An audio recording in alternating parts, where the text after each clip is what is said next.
네, 지금 이 시간은 교회의 기능과 사명에 대해서 함께 공부해 보도록 하겠습니다. 우리가 교회의 기능을 생각할 때 대표적으로 교회의 5가지 기능을 우리가 말해 볼 수가 있습니다. 교회의 5가지 기능. 첫 번째는 예배의 기능이고요. 두 번째는 전도 및 선교의 기능. 그리고 세 번째는 교육의 기능. 그리고 네 번째는 봉사의 기능. 그리고 5번째 마지막은 교제의 기능이 있습니다. 하나님께서 이 땅에 교회를 세우실 때 이 5가지 기능을 온전히 잘 감당하라고 하나님께서 이 땅에 교회를 세우신 것입니다. 그래서 건강한 교회는 어떤 한 부분에 치우친 기능을 감당하는 것이 아니라 이 교회의 5가지 기능을 골고루 균형 있게 잘 감당할 때 그 교회는 하나님이 기뻐하시는 교회, 건강한 교회가 될 수가 있는 것입니다. 그러면 이 교회의 5가지 기능을 한 가지씩 간단하게 공부해 보도록 하겠습니다. 첫 번째, 예배의 기능입니다. 예배는 한마디로 하나님 앞에 집중하는 것입니다.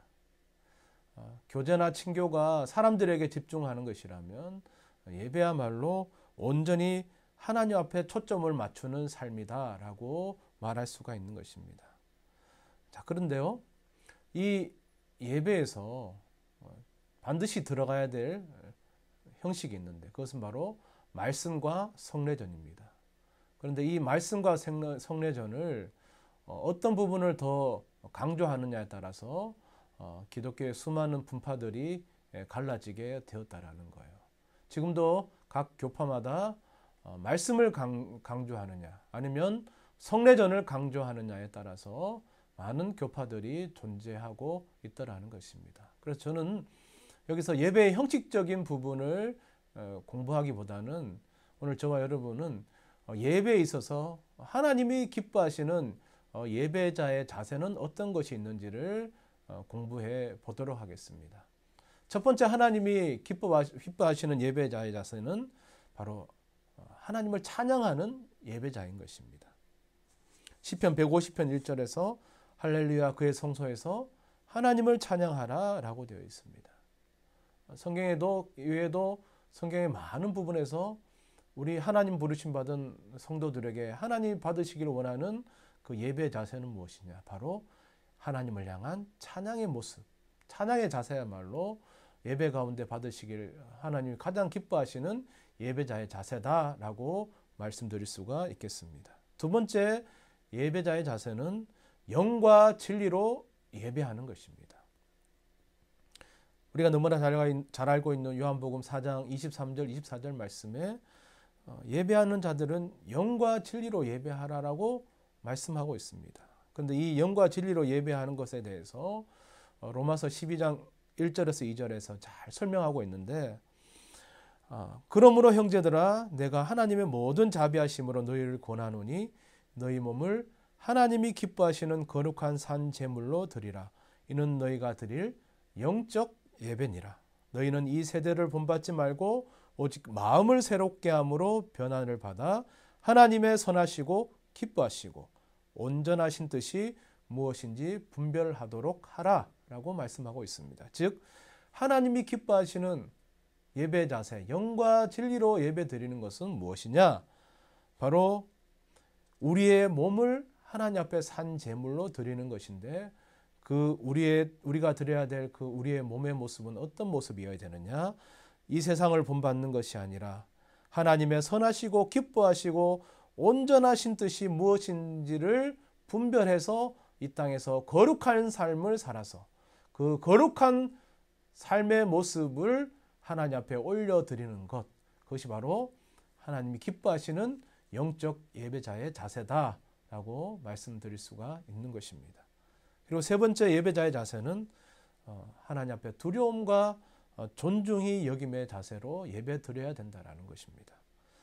사무엘상 2장 30절 하반절에 보면 나를 존중히 여기는 자를 내가 존중히 여기고 나를 멸시하는 자를 내가 경멸하리라 말씀하셨습니다. 즉 하나님 앞에 예배 드릴 때 우리가 하나님을 존귀히 여기고 두렵고 떨림으로 하나님 앞에 예배하는 자세가 중요하다라고 말씀드릴 수가 있는 것입니다.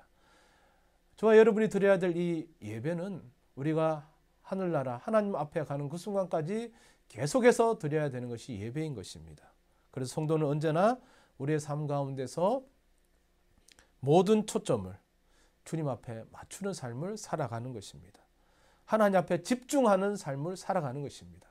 이것이야말로 하나님이 기뻐 받으시는 예배다라고 말씀드릴 수가 있겠습니다. 두 번째, 교회의 기능은 전도와 선교의 기능입니다. 이 전도와 선교는 교회의 가장 핵심적인 기능입니다. 교육이 교회 공동체 안에 그 내부의 성장과 성숙을 위한 것이라면, 이 전도와 선교는 교회 밖에 있는 사람들을 교회 안으로 인도하기 위해서 반드시 있어야 되는 것이 바로 전도와 선교인 것입니다. 하나님께서 이 땅에 교회를 세우신 이유가 무엇입니까? 바로 하나님 나라를 확장하고 저 죽어가는 영혼들을 구원하기 위해서 이 땅에 교회를 세우신 것입니다. 그래서 교회는 이 땅에서 전도를 반드시 실행해야 하는 것입니다. 잃어버린 영혼들을 찾아서 구원하는 것, 이것이 바로 교회의 기능인 것입니다. 그래서 주님께서 제자들에게 마지막으로 분부하신 그 말씀에도 그러므로 너희는 가서 모든 민족을 제자로 삼으라 라고 분부하셨습니다. 사도행전 1장 8절에서도 오직 성령이 너희에게 임하시면 너희가 권능을 받고 예루살렘과 온 유대와 사마리아와 땅끝까지 이르러 내 증인이 되리라 라고 하셨습니다. 바로 이처럼 이 땅에서 교회의 존재의 목적은 복음을 전파하는 것입니다. 우리 교회는, 그리고 교회 안에 속한 우리 성도들은 바로 이 전도와 선교로 하나님 앞에 부르심을 받았습니다. 그리고 전도는 우리 교인들에게 주시는 주님의 지상 명령입니다. 세 번째 교회의 기능은 바로 교육의 기능입니다. 이 교육은 성도들을 말씀으로 양육하고 믿음이 자라가도록 세워주는 것입니다. 그런데 이 교육의 참된 모델은 바로 우리 주님이십니다. 우리 주님께서 복음서에 보면 공생의 기간 동안 우리 주님은 직접 이 가르치심의 사역들을 몸소 실천하고 우리들에게 보여주셨습니다.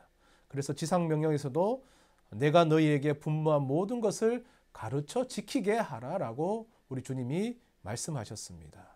자, 그렇다면 예수님께서 친히 보여주신 교육의 특징들은 어떤 것이 있겠습니까? 첫 번째, 우리 예수님의 교육의 특징은, 예수님은 단순히 지식적인 가르침이 아니라 사람들을 전인격적으로 만남을 통해서 그들을 교육하셨다라는 것입니다. 바로 인격적인 만남, 이것을 통해서 예수님은 제자들을 가르치셨다라는 것입니다. 마태복음 11장 29절에 나의 멍에를 메고 내게 배우라. 바로 이 우리 주님과의 인격적인 만남을 통해서 우리 예수님의 제자들은 예수님을 따를 수가 있었던 것입니다. 두 번째, 예수님 가르침의 특징은 바로 말씀으로만 가르치신 것이 아니라 실제 행동으로 가르쳐 주셨다라는 것입니다. 당시 율법사들이나 종교 지도자들의 가르침과 예수님의 가르침의 결정적인 차이는 바로 여기에 있는 것입니다. 우리 예수님은 말과 행동의 일치를 보여주셨습니다.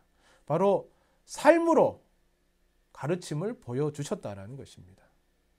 세 번째, 예수님의 가르침의 특징은 바로 봉사의 가르침, 섬김의 가르침을 통해서 진정한 깨달음을 주셨다는 것입니다. 누구든지 첫째가 되고자 하면 무사람의 끝이 되며 무사람을 섬기는 자가 되어야 하리라는 바로 이 가르침을 제자들에게 주셨습니다. 그리고 그 가르치신 대로 몸소 섬김의 모습을 보여주셨습니다. 이 섬김의 모습을 통해서 많은 제자들과 무리들에게 감동과 변화를 일으키시는 삶을 사셨던 것이 바로 우리 주님의 모습이었습니다. 예수님의 이런 섬김의 가르침은 한 알의 밀이 죽어 많은 열매를 맺는 원리였습니다. 그리고 우리 주님께서 몸소 실천하여 보여주셨던 가르침의 원리였던 것입니다. 교회는 바로 이 주님의 가르침의 방법을 따르는 것입니다. 네 번째 교회의 기능은 봉사의 기능입니다. 봉사의 기능 또는 섬김이다라고 말씀드릴 수 있습니다.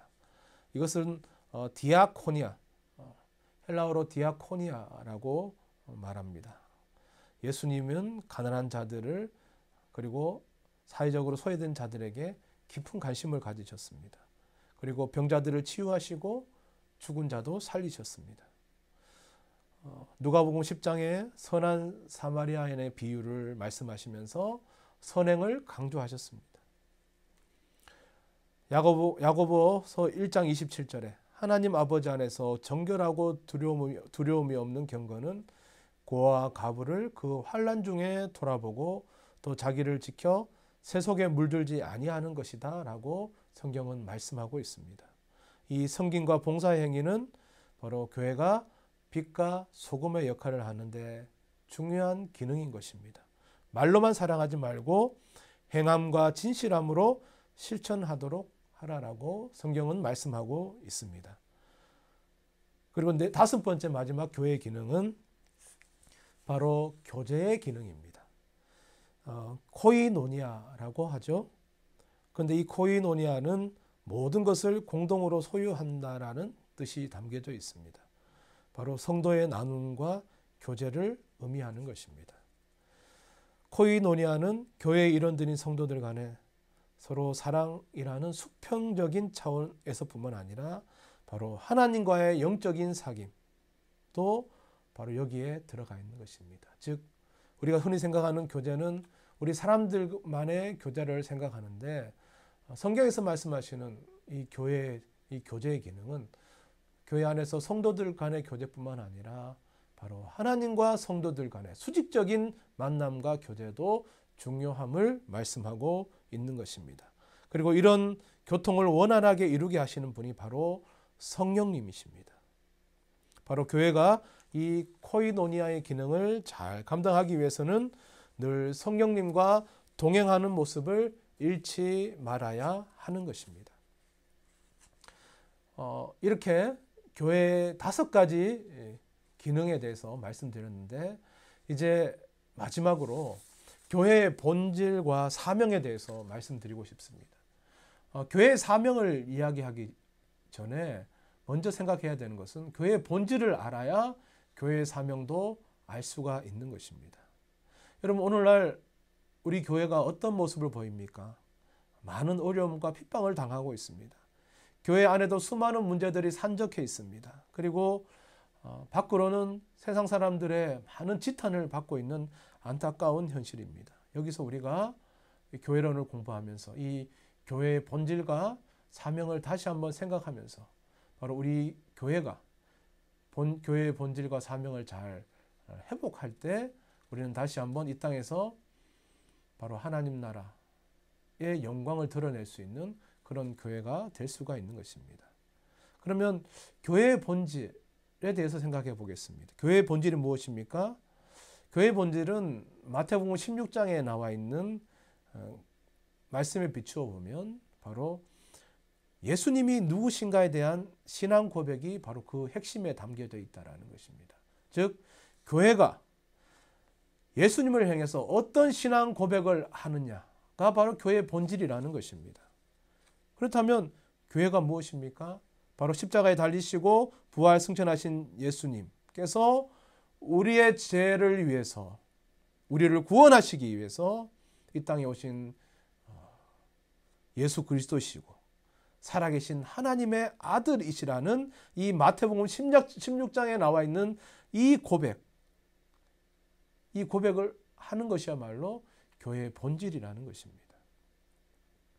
그리고 이런 고백을 세상 가운데서도 당당하게 전파해야 하는 것이 바로 교회의 본질인 것입니다.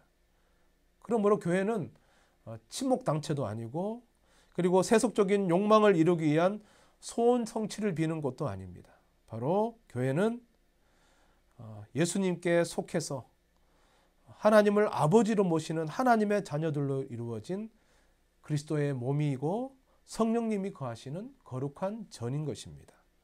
이러한 교회의 본질을 고린도전서 3장 15절에서는 너희 마음에 그리스도를 주로 삼아 거룩하게 하고라고 말씀하고 있습니다. 즉 교회란 예수님을 각자 우리 마음의 주인으로 삼고 예수님을 거룩하게 모시는 믿음의 공동체라는 것입니다. 그리고 예수님을 나와 우리 가정과 우리 직장과 우리 사회와 나아가서는 우리 민족과 국가의 주인으로 삼고 이 세계 역사를 통치하시는 역사의 주님으로 모시는 사람들이 함께 모여 있는 자리가 바로 교회라는 것입니다. 또한 교회가 예수님을 주님으로 거룩하게 모신다는 뜻은 예수님을 본받는 삶을 살아가는 것입니다. 나의 중심적인 삶이 아니라 예수님 중심의 삶을 살아가는 것. 바로 이것이 바로 교회의 본질인 것입니다. 그런데 이렇게 교회의 본질을 이야기할 때 자연스럽게 따라오는 것이 바로 교회의 사명인 것입니다. 이런 교회의 본질을 안다면 우리는 교회 사명도 올바르게 감당할 수 있는 것입니다. 바로 그리스도의 몸된 교회는 그 자체로서 세상과 격리되고 세상을 도피하는 공동체가 아니라 이 세상 속에 보내심을 받은 사명의 공동체라는 것입니다. 그래서 예수님은 교회를 향해서 아버지께서 나를 보내신 것 같이 나도 너희를 보낸다라고 말씀하고 있습니다. 부활하신 우리 주님의 마지막 부탁도 너희는 가서 모든 민족으로 제자를 삼아서 내가 너희에게 분부한 모든 것을 가르쳐 지키게 하라라고 말씀하셨습니다. 바로 세상에 나가서 땅끝까지 예수 그리스도의 증인이 되는 것이 바로 교회의 사명이다라고 말씀하고 있습니다. 그런 의미에서 교회의 첫 번째 사명은 바로 예수 그리스도의 복음 전파와 하나님 나라 임재의 구현에 있는 것입니다. 즉 저와 여러분이 세상의 교회로 부르심 받은 것은 이 세상에 나가서 복음을 전파하고 그리고 복음을 전파함을 통해서 이 땅에 하나님 나라가 임하도록 하기 위해서 우리는 사명으로 부르심을 받은 것입니다. 그리고 두 번째 교회의 사명은 바로 거룩한 백성의 사명인데 이것은 우리의 삶 가운데서 하나님의 거룩하신 그 삶을 본받아서 살아가는 것입니다. 우리 하나님은 거룩하시기 때문에 우리도 마땅히 거룩해야 되는 것입니다. 그래서 이 세상에 나가서 이 거룩한 삶의 모습을 통해서 빛과 소금의 사명을 잘 감당할 때 바로 우리들을 통해서 맛을 잃은 이 세상이 맛을 낼 수 있고 그리고 무의미하고 무미건조한 세상 가운데서 바로 빛과 소금의 역할을 감당할 수 있는 우리 교회 공동체가 될 수가 있는 것입니다. 감사합니다.